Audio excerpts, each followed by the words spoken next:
नमस्कार दोस्तों, कंटिन्यू जो है आज हम इस क्लास में देखेंगे एलएचबी सस्पेंशन एंड मिसलेनियस। जो लिंक हाफ मैन बुश जो कोच होता है, इसके जो सस्पेंशन होते हैं टाइप ऑफ स्प्रिंग, चाहे कॉइल स्प्रिंग हो या एयर स्प्रिंग हो, और एयर स्प्रिंग और कॉइल स्प्रिंग कितने टाइप के होते हैं, और उसके जो मिसलेनियस टाइप के क्वेश्चन होते हैं उन सब का डिस्कशन करेंगे। और इस तरह क्वेश्चन दोस्तों जो है डिपार्टमेंटल एग्ज़ाम जो होता है एलडीसी का, जेई और क्या बोलते हैं टेक्नीशियन के लिए, चाहे टीक्यू टैलेंट कोटा में या पीक्यू में, तो ज़्यादातर जो है इस तरह के क्वेश्चन एग्जामों में पूछे जाते हैं। तो आशा करते हैं आप लोगों को ये वीडियो अच्छा लगेगा। तो इसमें जो है पहले क्वेश्चन कर रहा है कि लेंथ ऑफ बॉडी इज, इसमें किसकी लेंथ पूछ रहा है? तो लेंथ ऑफ बॉडी इज, तो इसमें जो है लेंथ ऑफ बोगी, जो हमारी बोगी होती है, सॉरी दोस्तों बोगी है एलएचबी में जो बोगी होती है बोगी, तो उसकी जो लेंथ है वो कितनी होती है? तो जो लेंथ होती है वो 3534 mm होती है, 3534 mm। इसका आंसर जो है बी सही है। क्वेश्चन नंबर दूसरे में कह रहा है कि वेट ऑफ बोगी इज, जो बोगी होती है एलएचबी कोच में, जिसको फीड बोगी कहते हैं, फैब्रिक एटिलिना डी ऑटोमोबाइल टोरिनो, इसका फुल फॉर्म होता है। तो फीड बोगी जो एलएचबी में यूज़ किया जाता है, तो इसका जो है वेट कितनी होती है? तो इसका जो वेट होता है 6.3 टन, कहीं कहीं 6.2 टन दिया रहता है, तो कन्फ्यूज मत होइएगा, दोनों सही रहते हैं।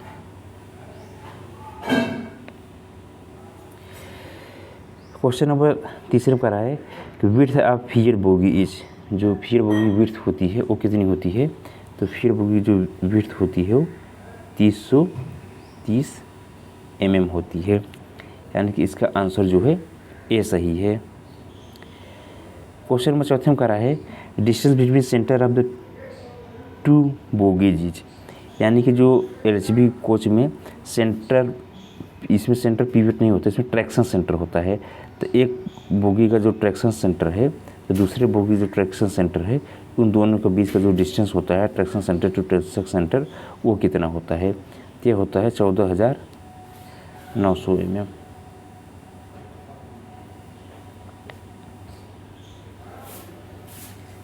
Question number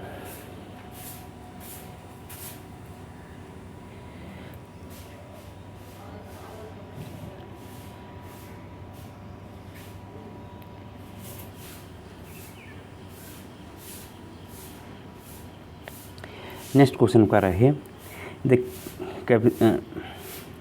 capacity of the luggage room of LWLRRM, इसका फुल फॉर्म तो LWLRRM, LHB vestibule luggage cum brake one.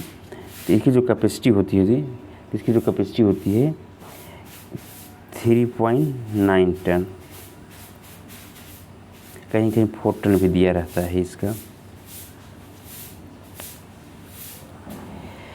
Question number 6 में कह रहा है cooling capacity of LHB coaches, जो कूलिंग कैपेसिटी होती है एलएचबी कोच की, तो वो कितनी होती है?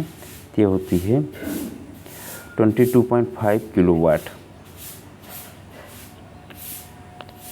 क्वेश्चन नंबर 7 कह रहा है कि टी टाइप शेड्यूल इंडिकेट, जो टी टाइप शेड्यूल होता है वो क्या इंडिकेट करता है?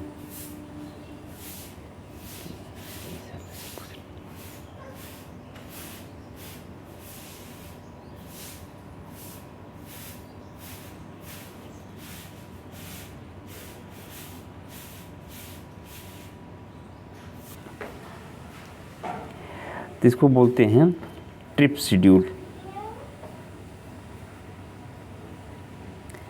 क्वेश्चन नंबर 8 में कह रहा है the maximum limit of crack permissible for roll link silent block in depth is, जो मैक्सिमम लिमिट होती है 35 mm होती है।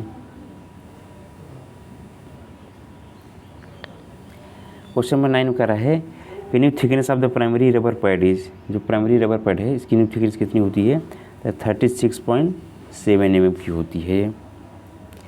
क्वेश्चन नंबर 10 में कह रहा है the maximum permissible limit of crack in depth for primary rubber pad is.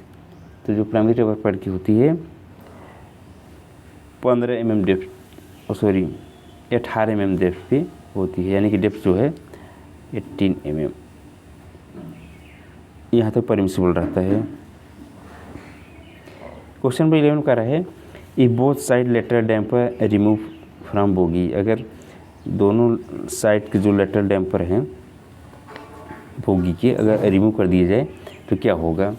तो इस केस में जो है कि सेंटर पिवट में डिस्प्ले, जो हमारा सेंटर पिवट जिसको कि ट्रैक्शन सेंटर कहते हैं, ट्रैक्शन सेंटर ये जो है डिस्प्लेस हो जाएगा। क्वेश्चन नंबर 12 में कह रहा है in case of the grease oozing can be seen from. तो ग्रीस ओजिंग किसे देखते हैं, तो देखते हैं on front sealing ring of bearing, जो बेरिंग फ्रंट सीलिंग होती है वहाँ से इसको देखा जाता है गॉज ओजिंग की लीकेज है कि नहीं, ग्रीस ओजिंग की। क्वेश्चन नंबर 13 में कह रहा है कि how many grease is required for Timken में बेरिंग। जो टिम्कन में की बेरिंग होती है इसकी ग्रीस कितनी रिक्वायरमेंट होती है। तो इसकी ग्रीस की रिक्वायरमेंट होती है 350 ग्राम, 350 ग्राम ग्रीस की रिक्वायरमेंट होती है। क्वेश्चन नंबर 14 का रहा है what is the advantage of damper. Damper का एडवांटेज क्या होता है।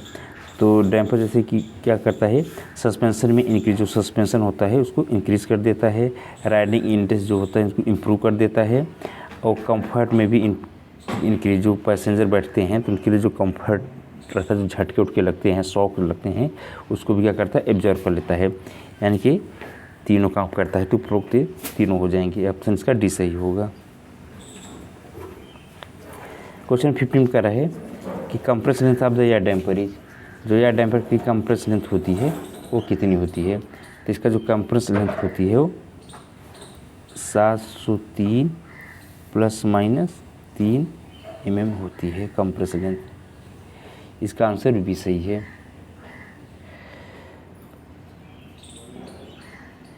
क्वेश्चन नंबर 16 का रहा है कि damper I has 0.5 to 1 mm depth crack on rubber surface it should be. तो इसको क्या करेंगे, इसको रिप्लेस नहीं करेंगे इतने पे, नॉट रिप्लेस्ड। क्वेश्चन नंबर 17 का रहा है extended length of air damper. जो एयर डैम्पर होता है तो उसका एक्सटेंडेड लेंथ कितनी होती है। तो एयर डैम्पर की जो एक्सटेंडेड लेंथ होती है वो 1083 ± 3 mm होती है। इसका आंसर जो है बी सही है। क्वेश्चन नंबर 18 का रहा है कि compress length of the primary vertical damper is. जो प्राइमरी वर्टिकल डैम्पर होती है जिसकी कंप्रेस लेंथ कितनी होती है। तो प्राइमरी वर्टिकल डैम्पर की जो कंप्रेस लेंथ होती है 294 ± 3 mm, यानी कि इसका आंसर ए सही है। क्वेश्चन नंबर 19 में कह रहा है extended length of the primary vertical damper is. Extended length primary vertical damper की कितनी होती है। तो होती है 434 ± 3 mm जो होती है ये 400 इतना इसका एक्सटेंडेड लेंथ होती है प्राइमरी वर्टिकल डैम्पर की। क्वेश्चन नंबर 20 में कह रहा है कि stroke of primary vertical damper is. Primary vertical damper का स्ट्रोक कितना होता है। तो ये जो प्राइमरी वर्टिकल डैम्पर की जो स्ट्रोक होता है वो 140 mm होता है।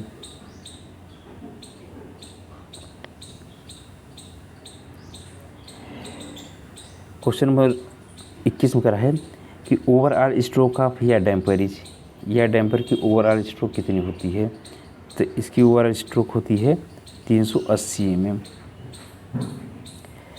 क्वेश्चन नंबर 22 में कह रहा है कि compress length of the secondary vertical damper is. जो सेकेंडरी वर्टिकल डैम्पर है इसकी कंप्रेस लेंथ कितनी होती है। तो इसका जो कंप्रेस लेंथ होता है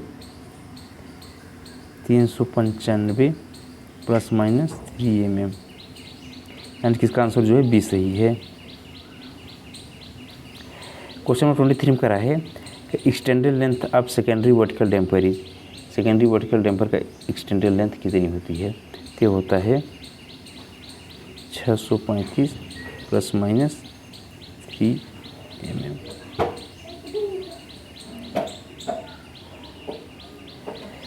क्वेश्चन नंबर 24 में करा है compress length of the lateral damper is, lateral damper जो कंप्रेस लेंथ होती है वो 400 mm की होती है। क्वेश्चन नंबर 25 में करा है कि extended length of the secondary lateral damper is, secondary lateral damper होती है उसकी एक्सटेंडेड लेंथ कितनी होती है? तो 545 ± 3 mm। इसका आंसर बी सही है। क्वेश्चन नंबर 26 में करा है कि overall stroke of the secondary lateral damper is, secondary lateral damper की ओवरऑल स्ट्रोक जो होती है वो 185 ± 3 mm होती है। क्वेश्चन नंबर 27 करा है capacity of the under frame water tank fitted in AC3 tyre is, तो इसकी जो कैपेसिटी होती है 685 लीटर की होती है। इसका आंसर जो है बी सही है। क्वेश्चन नंबर 28 में कह रहा है the capacity of the water tank provided in A toilet for emergency, तो इसकी जो कैपेसिटी होती है ये 30 लीटर की होती है। क्वेश्चन नंबर 29 में कह रहा है कि CBC fitted on LHB coach है, तो इसमें जो क्या होता है तो इसमें पूलिंग एक्शन होता है, बफिंग एक्शन होता है, कि पूलिंग एंड बफिंग एक्शन दोनों होता है। तो इसमें जो होता है पूलिंग एंड बफिंग एक्शन दोनों होता है, यानी कि अलग अलग नहीं करते, इसमें बफ भी करता है और पुल भी करता है, यानी कि इसका आंसर जो है सी सही है। क्वेश्चन नंबर 30 करा है कि what kind of maintenance is used for rolling stock is, तो रोलिंग स्टॉक किस तरह की मेंटेनेंस देखा जाता है? तो इसमें देखते हैं breakdown maintenance, preventive maintenance, और यहाँ दिया बोथ A and B। तो इसमें जो है दोनों तरह के मेंटेनेंस देखते हैं, ब्रेक डाउन मेंटेनेंस भी देखते हैं, प्रिवेंटिव मेंटेनेंस भी देखते हैं। इसका आंसर जो है वो सी सही होगा। क्वेश्चन नंबर 31 कह रहा है कि primary maintenance is a type of, जो प्राइमरी मेंटेनेंस होता है ये किस टाइप का मेंटेनेंस होता है? तो प्राइमरी मेंटेनेंस जो होता है ये होता है प्रिवेंटिव मेंटेनेंस। क्वेश्चन नंबर 32 में करा है POH and IOH schedule of the Rajdhani coach is a type of, तो ये जो होता है POH और IOH जो होता है राजधानी एक्सप्रेस का, ये प्रिवेंटिव मेंटेनेंस में आता है।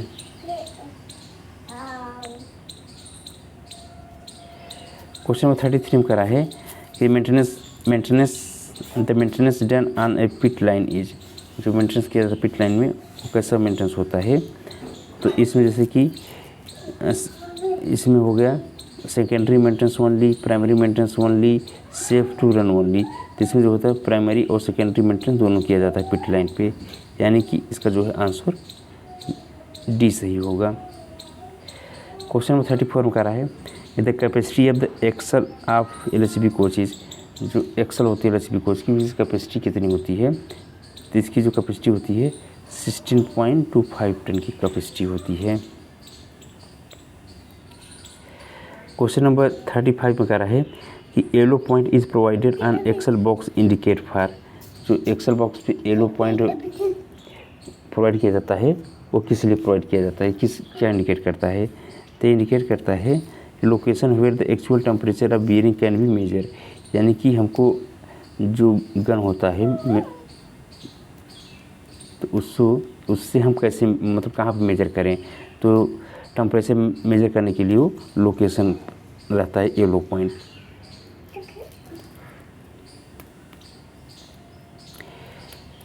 क्वेश्चन नंबर 36 पर है कि the main function of anti roll bar is, anti roll बार का मेन फंक्शन क्या होता है? तो क्या करता है to prevent the rolling action of the coach, यानी कि जो कोच का रोलिंग एक्शन होता है इसको प्रिवेंट करता है। इसका आंसर बी सही है। क्वेश्चन नंबर 37 करा है कि free movement of the anti roll bar is depend on, ये किस पे डिपेंड करता है? तो यह जो है इसमें देखा जाता है condition of the grease in bracket, दूसरा है कि दूसरे बीम करा है condition of the bearing at both end, तीसरे में करा है condition of can of bearing. तो यानी कि इसमें यानी कि इसमें सब कुछ देखा जाता है। क्वेश्चन नंबर 38 में कह रहा है the anti roll bar must be checked for, anti roll bar कब चेक करना चाहिए, तो इसको चेक करना चाहिए wearness, any crack, free movement, all of D. इसका जो है आंसर ऑल ऑफ डी होगा। क्वेश्चन नंबर 39 कह रहा है condition of the grease of anti roll bar should be check during every. तो जो ग्रीस की कंडीशन होती है उसको कितने इंटरवल पे चेक करना चाहिए, तो उसको जो है D1 शेड्यूल में भी देखा जाता है, D2 शेड्यूल में भी देखा जाता है, D3 शेड्यूल में भी देखा जाता है। तो यानी कि किसी भी शेड्यूल में इसको जो है प्रत्येक शेड्यूल में इसका जो है देखा जाता है ग्रीस की कंडीशन। क्वेश्चन नंबर 40 में कह रहा है grease of the anti roll bar should be replace during every. तो इसका जो है तो जो ग्रीस रिप्लेस करते हैं तो इसको D2 शेड्यूल में रिप्लेस करते हैं, एवरी D2 शेड्यूल, जो कि 1 मंथ ±3 डे पे होता है, तो उसको जो है रिप्लेस किया जाता है। क्वेश्चन नंबर 41 में कह रहा है the torque required for axle and safety discs. तो इस पर जो टार्क रिक्वायर्ड होती है वो होता है 170 न्यूटन मीटर। क्वेश्चन नंबर 42 में कह रहा है कि wheel tapping is done to detect. तो व्हील टैपिंग करते हैं इन ये क्रैक, अगर कोई है तो उसको व्हील टैपिंग की मदद से चेक करते हैं। क्वेश्चन नंबर 43 में कह रहा है sailing on wheel set the reason में भी।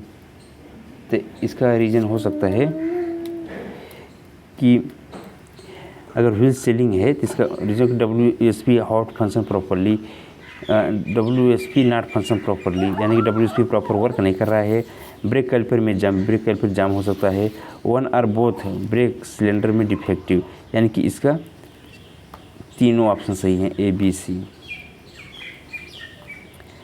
क्वेश्चन नंबर 44 में कह रहा है कि how much ceiling on wheel can be allowed, यानी कि व्हील पे कितनी सीलिंग अलाउ है। तो इसकी जो व्हील पे सीलिंग अलाउ है वो 30 mm, लेंथ वाइज और डेप्थ वाइज जो है 1.5 है डेप्थ आई लेंथ, इससे ज़्यादा सीलिंग अलाउ नहीं रहेगी। क्वेश्चन नंबर 45 में कह रहा है कि control arm fitted with the help of. तो कंट्रोल आर्म जो फिट होता है वो फिट होता है 6 bracket, 6 safety plate and 6 bolt, इसकी सहायता से जो है कंट्रोल आर्म फिट रहता है। क्वेश्चन 46 में कह रहा है कि torque required for centre pivot screw is. तो सेंटर पिवट स्क्रू में कितनी टार्क ज़रूरत पड़ती है, इसकी टार्क ज़रूरत पड़ती है 170 न्यूटन मीटर की ज़रूरत पड़ती है। क्वेश्चन 47 कर रहा है torque required for control arm bracket bolt is. जो ब्रैकेट बोल्ट होता है तो इसके लिए भी 170 न्यूटन मीटर की टार्क की रिक्वायरमेंट होती है। क्वेश्चन 48 में कह रहा है कि during air brake testing if pressure rise in BP and FP gauge it means. तो इसका मतलब हो सकता है कि ना रिटर्न वाल्व जो है वो डिफेक्टिव है, यानी कि जो ना रिटर्न वाल्व है वो जो है हमारा डिफेक्टिव है। क्वेश्चन 49 कह रहा है what size of spanner is use to loose the slack adjuster of the nut in case of Normex. तो नॉर्मेक्स जो कंपनी होती है तो इसके लिए जो है हम लगाते हैं 24-27 की रिंग या D से इसको करते हैं, ज़रूरत पड़ती है। क्वेश्चन 50 कह रहा है the NRV is provided in. NRV कहाँ प्रोवाइड किया जाता है, तो NRV जो है FP लाइन में प्रोवाइड की जाती है, जो कि हमारा AR चार्ज FP से होता है। तो जो हमारा रिजर्वायर होता है तो उसके पहले NRV लगाई जाती है ताकि AR का जो प्रेशर है वो बैक नहीं आने पाए। उसके लिए क्या लगाते हैं, NRV लगाते हैं।